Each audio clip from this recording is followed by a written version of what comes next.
Bonjour à tous. Aujourd'hui, notre responsabilité. Pourquoi donc n'as-tu pas mis mon argent dans une banque afin qu'à mon retour je le retire avec intérêt? Notre vie est précieuse et chacune de nos actions devrait être pesée.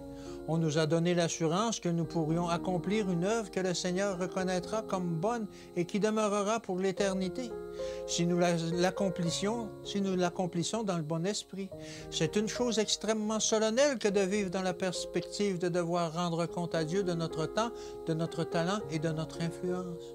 Dieu ne permet à aucun homme d'abandonner ses responsabilités dans l'emploi des talents qui lui furent confiés, pour qu'un autre fasse les affaires à sa place. Dieu a donné à chacun sa tâche, et chacun devra lui rendre compte de la façon dont le travail a été accompli. Nous ne sommes pas appelés à rendre compte de nos talents à des hommes, mais à Dieu. Notre esprit, notre jugement, notre tact, notre sagesse, tout doit être donné par Dieu afin que nous devenions meilleurs pour lui. Et c'est lui qui nous demandera compte de la façon dont nous avons employé ses dons. Dans tous les cas, la vie est environnée de tentations et nous ne pourrons trouver la grâce pour nous aider dans les moments du danger que par la foi en Jésus-Christ. Cependant, chaque ouvrier a une vie à mener et un caractère à former.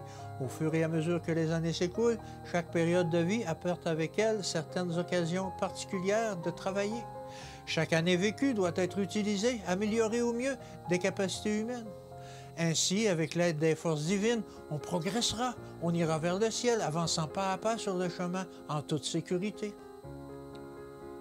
Chaque jour, chaque heure de la vie, de l'enfance à la jeunesse, de la jeunesse à l'âge adulte, jusqu'à la vieillesse, l'histoire de notre vie est enregistrée dans les livres célestes aussi fidèlement que le tableau poli par l'artiste reflète les traits du modèle.